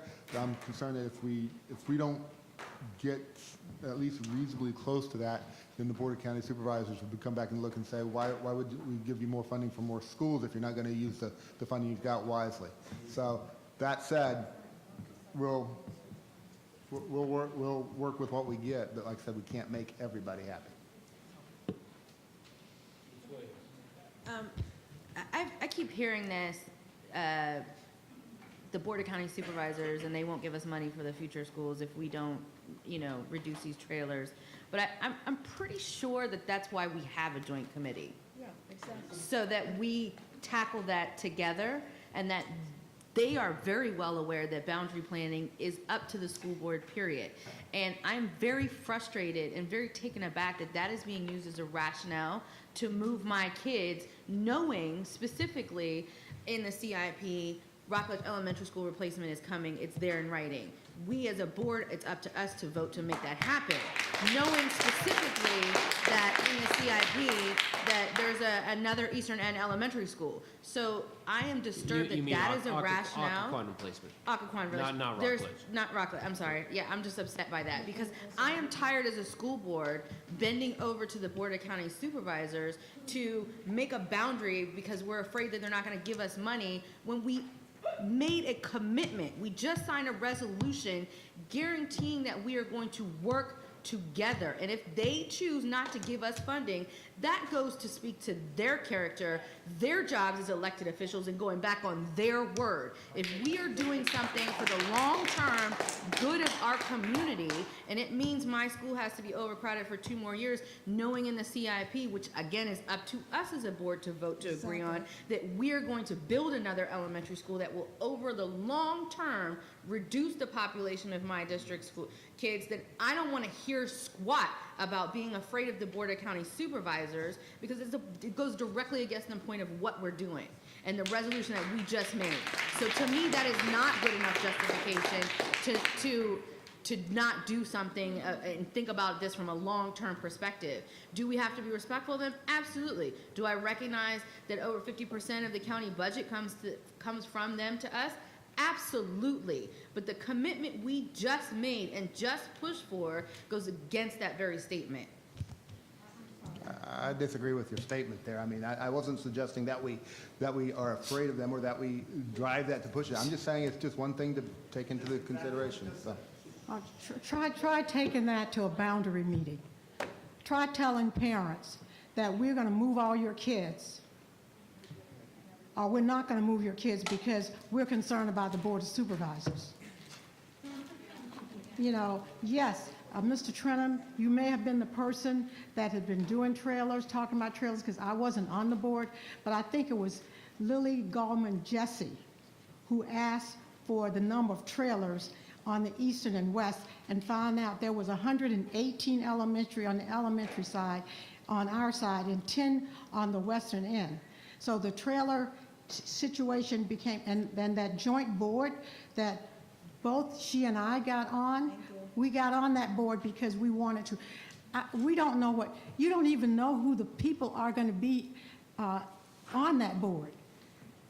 And we're catering to them instead of thinking about our kids.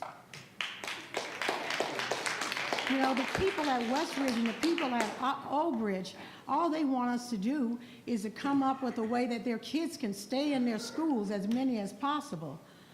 And when we start counting, I'm concerned about trailers, I'm concerned about kids. I'm not concerned about trailers.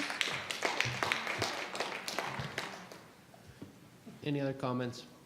Ms. Satterwhite? Thank you, Mr. Chairman. from looking at everything tonight, it looks to me like we're looking at how we could possibly combine Ms. Williams' plan and Ms. Jessie and Ms. Ralston's draft too.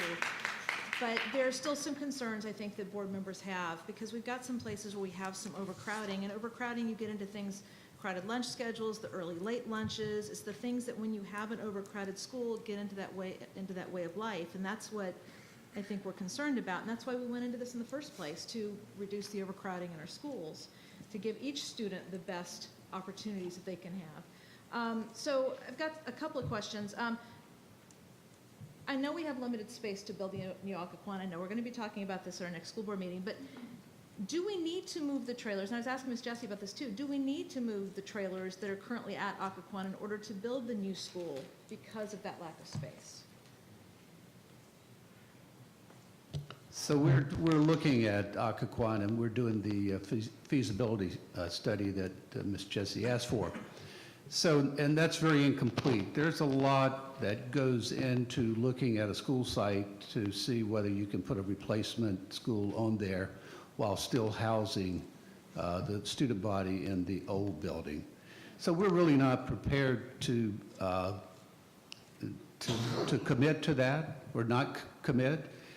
But I would say from the initial look that we've had, it would be problematic to build a replacement school on that site with the 7 trailers that are currently there. Okay, problematic. But we still have a lot of work to do and a lot of analysis, a lot of looking. Okay, and then what is the anticipated student capacity that we're thinking of, considering for the rebuilt new Occoquan Elementary? The program capacity of the new elementary school will be dependent on the composition of the school's attendance area and the program capacity. If we look at the Parkway School, 750 students was the capacity. If we look at Covington Harper, 750 students was the capacity for a similar prototype. Are we going to have space on that property to build that type of prototype? Go ahead, Dave. Well, just to get back to further clarify, I think we've spec'd it out at a 682 student school as a replacement. Okay. 682. So the capacity right now, the program capacity is 498. So 682, we'd be going up by almost 200 students. You know, all I have asked, all that I have asked is that someone sit down with me one-on-one and talk to me about Occoquan Elementary. And I haven't gotten that. That's all I've asked. The public presentations on Occoquan, you can build on 5 acres at Potomac Shores. I'm sure you can come up with a way of building a structure vertical or some kind at Occoquan. All I've asked you to do is to do that. When we worked on Kogan, and I think I talked to you about that, Dr. Cartledge, when there was a problem with Kogan, when someone went to the federal government and said we didn't have enough balance there, we didn't have, the thing that happened for me, Mr. Beavers, you called me in, you sat down one-on-one with me, and you said, here is the problem. Could you help us? This is the problem. What can we do as a group to solve this? I have asked for 5 years, 5 years at least, for someone to talk to me about Occoquan. That has not occurred. And now we're talking about moving all these kids all around, all over town, and I'm just not going to have it. Somebody has to come up with a plan to say to me why it can't occur. Now, I went to Mrs. Anderson. Mrs. Anderson wants it moved up. The mayor of Occoquan wants Occoquan Elementary moved up. I went to the Planning Commission. He has a plan. He thinks that we can do it. Now, I know they don't control us, and Mr. Malley, you know I've been around a long time. You and I have been together for a long time. And I know just because somebody sends me something doesn't mean it's all facts. All I've asked you to do is to sit down with me. But when people get in here, I'm like her. I'm frustrated because all of a sudden I've got all these people telling me that they're concerned about numbers and trailers, and I'm concerned about whether or not I can keep my kids, because they belong to their parents, but they belong to me. When I took on this office to support these parents and their kids. And I'm not going to allow people to start talking about all these numbers and the Board of Supervisors and how we care about the Board of Supervisors more than we care about kids. Between my plan, Ms. Rawson's plan, Ms. Williams' plan, I'm sure, Dr. Lateef, we can come up with something in between. And I'm asking the planning for you guys to look at what you've heard tonight and see if we can tweak it a little bit and maybe come back to us before the next board meeting. I'm asking if that's possible. Is that possible for you to do? Yeah, Because I don't think we can Ms. come Jessie, with... yeah. point of order, I think that is possible. That's what their Thank you. job is to direct. I'll finish up with, or go ahead, questions. So I'm sorry, finish up your questions, Ms. Satterwhite, Thank you, Mr. or Chairman. continue with them. We've had a lot of concerns expressed from parents with special education concerns, and I know that with the new proposals we're looking at, some of those might be taken care of. In the Parkway Elementary School, are we adding any autism classes there? How are we going to handle things with students who are in autism classes right now? In special education in general, are we making any accommodations? What are we doing? I think the principal of the school will look at the students and the needs of the students that are in that student population and work with special ed to accommodate those needs. We build in classrooms that are capable of serving as any type of special ed or autism, and we certainly plan for that in our calculation of our program capacity. Ms. Satterwhite still has the mic. Once we do come up with our changes, can you, never mind, that's going to be getting into areas that we can't get into. But looking at the possibility of combining Ms. Jessie and Ms. Ralston's plan and Ms. Williams' plan, my concern still with the schools that are very highly overcrowded, and making sure that at some point we do have a plan for relief, and that's my concern. Featherstone with 92, and we are talking about building another school in Eastern Prince William, in Woodbridge. Featherstone with 92 students over capacity in 2021. And then Rockledge, 120 students over capacity. Occoquan, 151. We know we're building a new Occoquan. And so that remains, my concern. We want to make sure that we are putting that relief valve in place for anything that we're leaving over capacity. Otherwise, I think we need to take care of it. And of course, we've been talking about Parkway Elementary School. I don't think it's wise at all to leave that over capacity. And I would like to see some tweaks on that also. Thank you, Mr. Chairman. Ms. Ralston.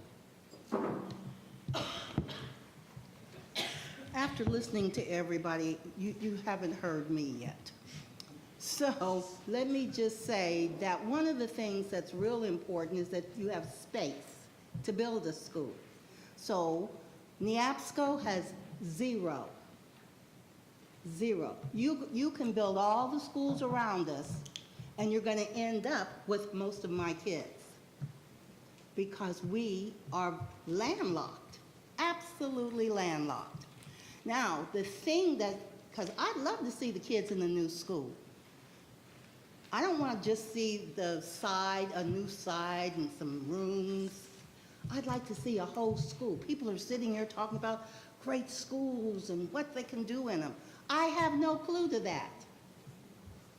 So only one thing that I know to do is to continue to say, we don't just need to change boundaries. We need to change land.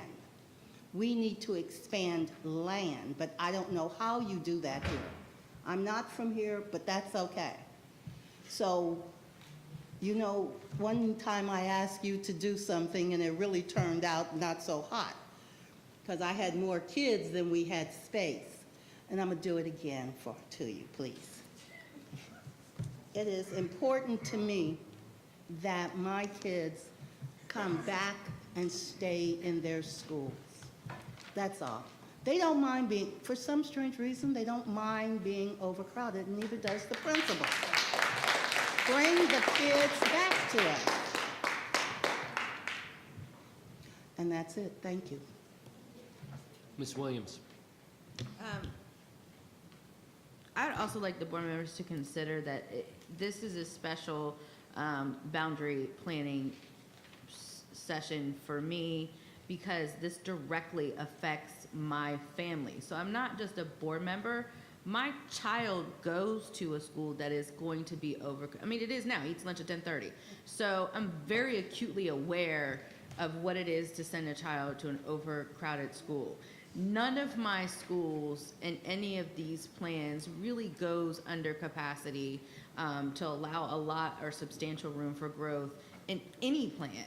Now, they may hit 90, may hit really close to the number for capacity, but there's really not a lot of relief in any plan suggested without doing what we should be doing as a board, which is adding more schools. So I don't want anyone to think that I don't recognize what having a school over capacity does. I don't want any, because I'm there, like, my kid's gonna be there. He's gonna be there for another 4 years. And hopefully it's the last one. You know, this is not a problem for me that I think, well, my family's special or I'm not aware or any of those things.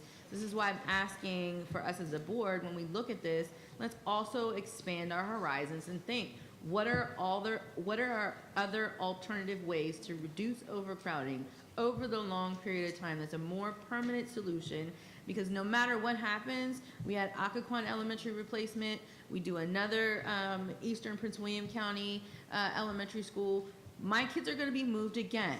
So I just want you to consider the fact that at some of my schools, that'll be the third or fourth time that these kids will be moved. They're not military, they're not getting stationed somewhere else. These are my little elementary school kids that are continuously being disrupted. And why that's important is because the majority, there's a large population in my district who have kids that are gonna be in elementary, they've got kids coming out, there's little babies on the way. I've been to back to school night. These parents are gonna be there for several more years. So maybe that one student that's in that school right now may not be moved again, but their brothers and sisters are gonna be moved again. You're gonna have parents going every which way in a small, heavily congested area. And I'm just asking our board to really, really consider and think about our CIP in addition to these boundary plans and make some real long-term solid solutions so that we're not constantly shifting these students around to the best of our ability. And for those of us who are on the joint committee, to really take that message and emphasize it when we go meet with the Board of Supervisors again and stand our ground as board members and say, you know, this is exactly what we need and we're serious about it. Continuously moving little kids around, I still have a problem with, not just as a board member, but as a parent. So I just want everyone to be aware. I'm not asking for any special favors from my family. I'm just telling you, I'm going on based upon experience as a parent and as a board member.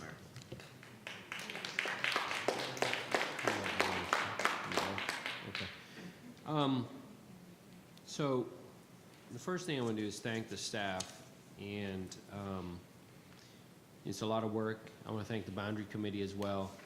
I would like the staff to consider, Dr. Cartledge, you did some really nice magic with going from 2A to sort of accommodating some of the things we had to do.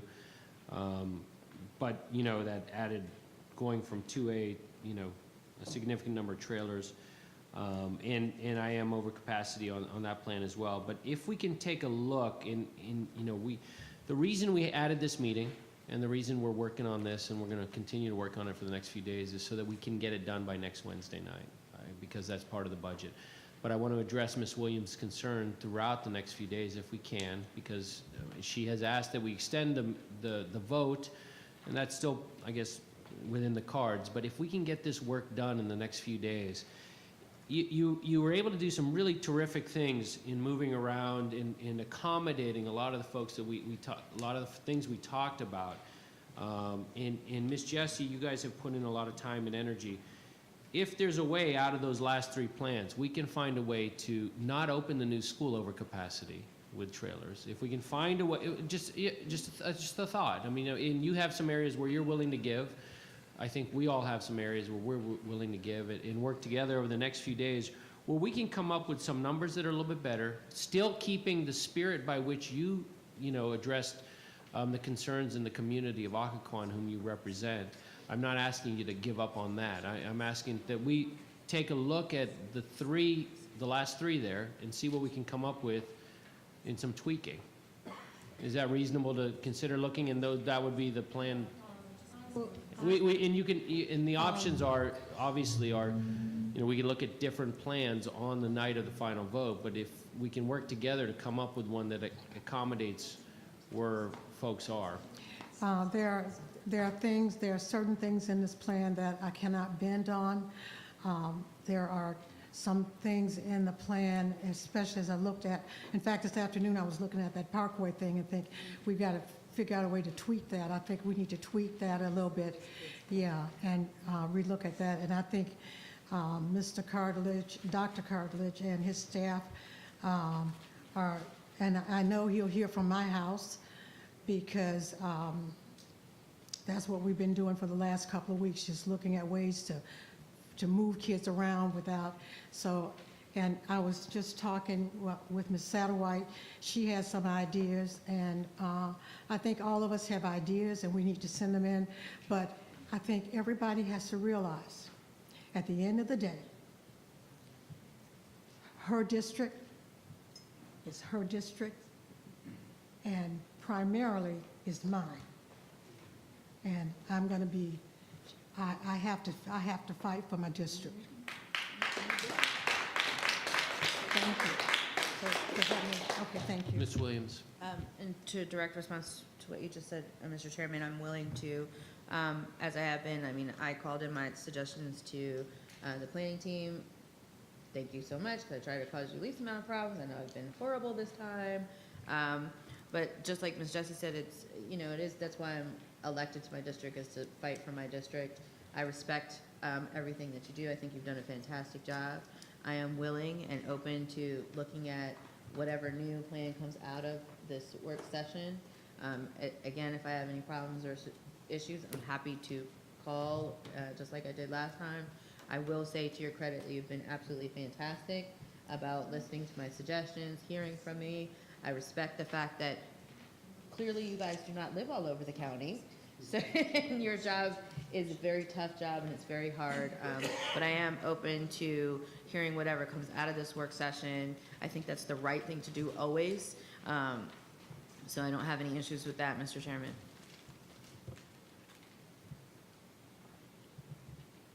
Okay. Ms. Ralston? Did you have something to say? Okay. Okay. Well, I think then, Dr. Waltz. So again, we would need at least, we can't take a formal action at a work session, but we at least need an informal vote on the direction you're giving the administration. So one thing I have heard is to not open overcapacity at the Parkway School.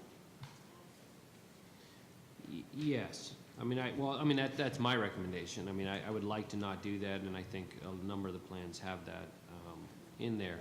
So can we see if that's a majority of interest of the people Is here? everyone interested in keeping that?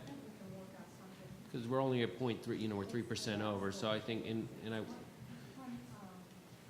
When I looked at the chronology of that, we opened at overcapacity on the Parkway School, but if you look at the transition, it's like 100, it's pretty much at 100 for those 4 or 5 years. It's not, it's a little bit over capacity, but it's not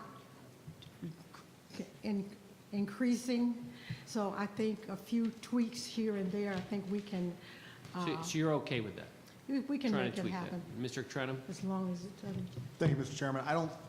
I disagree with the superintendent on one thing, is I don't think we need a vote, because all we really are doing is continuing the process that developed these other 4 plans. You're still going to have a couple of board members that are going to interact with the staff and trying to brainstorm a couple of different ideas. So Well, I mean, think I we're mean, good with I that. don't oppose the, I mean, I think Dr. Waltz is correct. So, you know, when I left, you know, my sort of thoughts were from 2A, the way I was thinking was, look, let's try to fix the margins and work on stuff. And that's how I left with 2A from our last meeting. So from this meeting, in a broad sort of look of how we can sort of collaborate and compromise on these plans, where are the areas, you know, and as I hear this meeting, as we wrap, you know, as we talked about, you know, there are concerns by board members about trailers. There are concerns by board members about overcapacity. There are concerns by board members about not moving children. There are concerns about not moving this massive amount of children, and there's concerns about new construction. All of those things have been heard, and I truly appreciate that. So in the context of recognizing all of those things, how can we come up with a plan that addresses all those? And I think broadly, you know, we can point to 3 or 4 things that might have come out as themes today. Mr. Mallard? Just to touch a little bit on the logistics. So when board members submit some recommendations to us, some ideas to us, these 3 gentlemen start working their magic. Yes. There's a lot that happens with this. If you've worked with Dr. Cartledge and Mr. Beavers, you know the amount of time that it takes to create all of these documents and the data to be able to submit it to you in an understandable form. So I would just ask if board members have some ideas that they would like to send in to us for consideration to incorporate into plans, we would need to have those by Monday noon to be able to turn it around and produce something for you that you can understand and interpret. Thank you, Mr. Mallard. Ms. Williams? I have a question. Is there a reason why we're taking till Monday at noon to submit new ideas? I thought No, that's we what could- we were doing So here. we are. So is it just that I just for clarification, I just want to understand if this is like we're stopping here, what we've given So here. the so staff this evening and So these here are the plans. options. We can go into next Wednesday and have these plans, and we can vote them up or down. That's an option. I don't like that option, okay? So the option is now, after each of us have heard from each other, after each of us have looked at all the emails we've gotten, and the public, you know, has weighed in, and what we've heard from the staff, and as we study these charts, if over the next day or so, you look and say, okay, just like I went down and I said, okay, Miss Jessie's plans, she and I agree on maybe 70% of it, right? Are there things we can tweak that, in my case, I'd like to see not the new school open at overcapacity, right? Can I get a trailer out from here or there? Can I get, you know, because, can I get some of these overcapacity numbers down? And if we can talk to one another, because the problem is the 3 of us can't sit and talk to each other, right? It's against the law. We have to do this one-on-one, or, you know, just 2 of us in a room. So you have time to email back and forth, you have time to chat with each other, to figure out where we can come up with a compromise plan that will accommodate sort of everything we talked about today, the spirit by which, you know, Ms. Jessie, Ms. Ralston have worked hard on this stuff, the spirit by which the staff has worked, the spirit by which the committee had put time in, all of these things. If we can find a compromise over the next few days that Dr. Cartledge can work his magic, we can get it done by Wednesday night. That's what I'm asking. Okay, and I hear that. I think that that's fantastic. I guess maybe I'm not framing my question correctly. I just thought that the information that we have now and whatever comments we are suggesting to staff tonight would be the end of the comments and suggestions to staff, recognizing the fact that that's why my thought was that's why we had this work session. So whatever input we have, we're going to give to them now, and then on the board meeting on Wednesday, that would be what they present to us. Because I also want to remind the board that many of us are not even going to be here Monday and Tuesday. We're going to a legislative, so that further puts a dent in our ability to review things. So and that maybe I'm not phrasing it right, but I really thought that whatever we said tonight and whatever information staff has tonight, we were going to leave it with them not add past tonight and let them do their magic with the understanding that there's not much time between Just leave it now here. and Wednesday for them to rework anything after tonight. Well, there's a. One sec, let me go to I'm sorry. Dr. Waltz. He had his hand up. Well, I was just going to say, I mean, I like that even better. We've listened to all the Yeah, suggestions. yeah, that's The fine. other issue is, you know, I'm keeping my eye on the snowflakes, and there's certain implications with Monday plus the legislative event. So if you have if there are any other ideas, Look, right now I've heard the Parkway Okay. School and Listen. trying to the best of our ability to maximize the space utilization.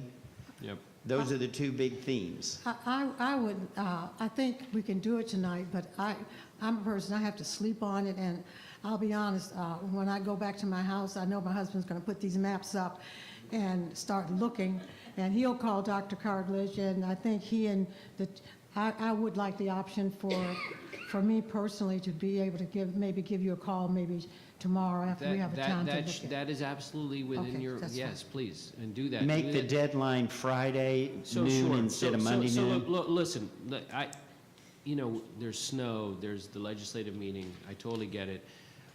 We want to get this done, we want to get it done correctly. I'm also not opposed, and Mr. Trenum, this was his idea, so don't blame me right now. But if we couldn't get it done for some reason by Wednesday night, we could do the vote 3 days later, 5 days later, we call it an emergency meeting and just come in and do the vote. We're okay to do that in case of snow or those things. So the reality is, I want to get this right. So look, we've spent this night working on this. It is fresh in your minds. I really do, as chairman, expect everyone to do their homework, get their stuff in tomorrow. I don't think Monday by noon is even reasonable, even if there wasn't snow. I think it's all fresh. Everyone's getting emails. Everyone's getting information they want to convey. We've all just sat here. Dr. Cartledge did a great job last week of recognizing the spirit of what he heard in the public session. I think he did a great job in helping put together Ms. Jessie's plan. I think that he understands, and the planning office truly understands what we're struggling with here as a board and as a community. And I'm hoping to see a compromise plan come up by Monday. So I think, are we okay on that? Everyone get their information in? Yeah, sure. If it gets in by 5, Lori, we're not going to disregard it. Okay. Sure. And to the public. Okay. We're probably going to have some at the final vote like you normally do. And to me, having the work session in public, Yeah. I'm sorry, was to provide everybody, the public, ourselves, the opportunity to hear this information, to digest it as much as possible. Now we know coming from this work session, we're expecting some tweaks, but the tweaks are, from my perspective, they're gonna contain information that the public now knows about because they were Yes. here. We know Yes, because ma'am. we were here. And I think if you allow much Yeah. more time, then other things can get added, and then we could end up sitting on the dais. Then we could end up sitting on the dais when it's time to vote, taking 2 hours to rehash things when we have to be responsible and say, look, if this is the point of the work session, let's end it tonight, or, 9 o'clock tomorrow morning. Yep. Yep. So that there's not like a big surprise when we get, and we're spending another hour. So let's try to get it in by noon tomorrow. Ms. Satterwhite? Thank you, Mr. Chairman. Looking at Boundary Plan 2A and Draft 2, there's an area of Carrydale Elementary School that was going to be moving in both of those plans. In Draft 2A, it's split between Minnieville Elementary School and the Parkway Elementary School. Would that make the difference if we went back to 2A for that section? Would that make the difference to keep the Parkway Elementary School from opening Overcrowded? So that's a question. We hear that as a Yeah. directive that we can Will you- investigate. Okay, good, Yeah. thank you. So we talked about, because in the past, this board does make changes even on the night of, that we are totally within, Miss Mary, our rights to make changes even up until the vote. So that's what we're doing. And we're trying to get this done, and I appreciate everyone's really hard work and time and commitment. Dr. Waltz? So again, in reference to that specific question, yes, we can do that. I'd like to not do that, by the way. Right. I'd like to have a unified compromise plan show up. But Just so the board understands Yeah. how that works. Yeah. Somebody would make a motion on a particular plan, And then if they wanted to make an adjustment with a particular community or whatever the streets, they amend the motion and that gets voted on. Yeah, of course. And then, so what we would be doing on Wednesday is putting forth the school board's boundary committee plans. So there's 3 of those plans.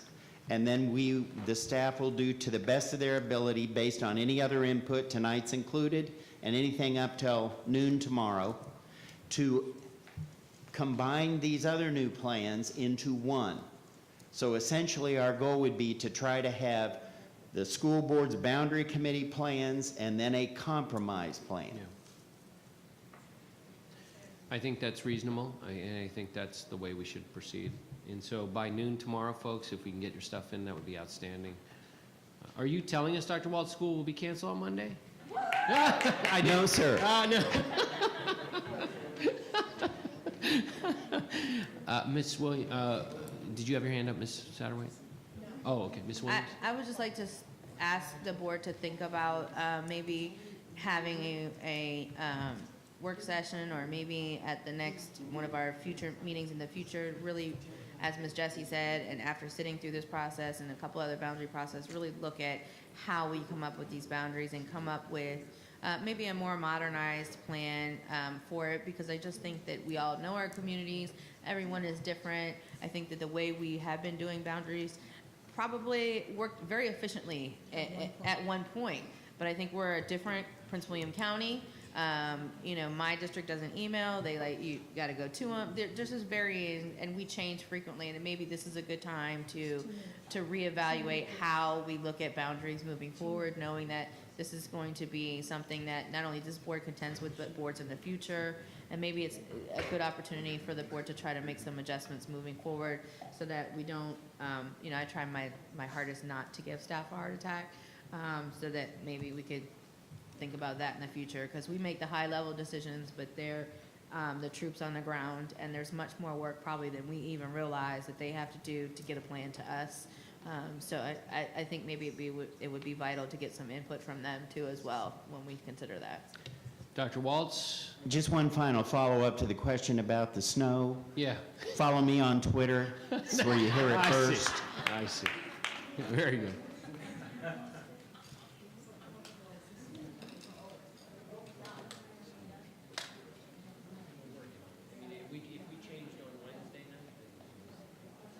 Sorry, that was on the mic. Yeah, so we're going to try. We're going to try. Okay, guys, I will, if there's no objection, adjourn. Any objection?